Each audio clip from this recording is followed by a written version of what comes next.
మీకు కూడా నాలాంటి పరిస్థితి రాకూడదు అంటే ఈ వీడియో మీరు ఎండ్ వరకు చూడండి. నా లైఫ్ లెసన్ మీతో షేర్ చేసుకుంటాను. ఈ తప్పు మాత్రం మీరు అసలు చేయొద్దు.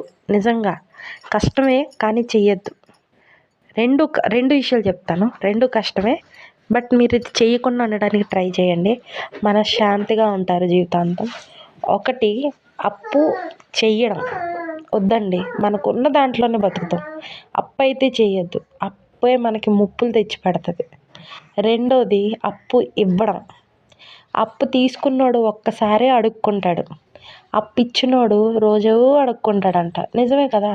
ఇప్పుడు అప్పు తీసుకున్నాడు, ఆడి పని అయిపోయింది. అప్పు తీసుకున్నాడు, ఇప్పుడు ఆడి చేతిలోని మీ పిలక పెట్టారు మీరు. ఇంకెవరికి కష్టం? మనకే. మనమే ఇంక అడుక్కోవాలండి, డబ్బులు ఇవ్వా అని ముష్టోళ్ళలాగా. అందుకని నేనేం చెప్తున్నానంటే అప్పు ఇవ్వకండి. మీరు ఒకరికి అప్పిచ్చారంటే ఒక సోమరిపోతుని మీరు రెడీ చేసినట్టే.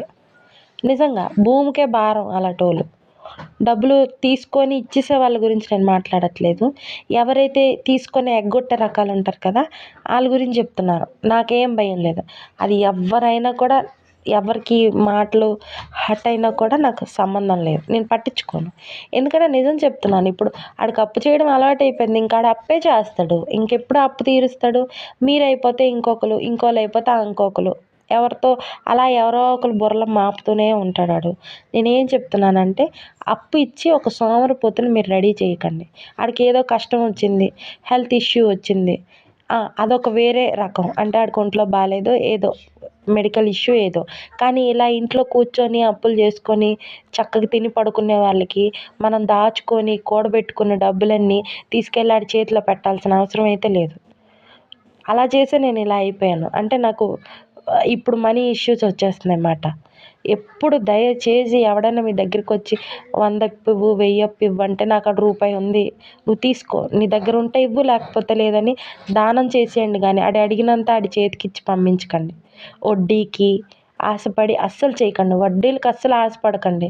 అలా ఆశపడితే మాత్రం చాలా ప్రాబ్లం అయిపోతుంది. తర్వాత పోలీస్ స్టేషన్ల వరకు కూడా వెళ్ళవలసి వస్తుంది. నేను అలాంటివన్నీ ఫేస్ చేశాను కాబట్టే మీతో షేర్ చేసుకుంటాను. దయచేసి ఎవరికి అప్పు ఇవ్వకండి. ప్రాణం పోయే పరిస్థితి వస్తేనే అప్పు చేయండి, లేకపోతే అప్పు చేయకండి. అప్పు చేసి బాగుపడినోడు ఎక్కడా లేడు, ఏ హిస్టరీలోని లేడు. అందుకే నేను మీకు చెప్తున్నాను. నా వీడియో మీకు కొంచెమైనా యూజ్ అవుతుంది అనిపిస్తే ప్లీజ్ ఛానల్ని సబ్స్క్రైబ్ చేసుకోండి, వీడియోని లైక్ చేయండి, ఒక మంచి కామెంట్ కూడా చేయండి. Thank you for watching. Bye bye, take care.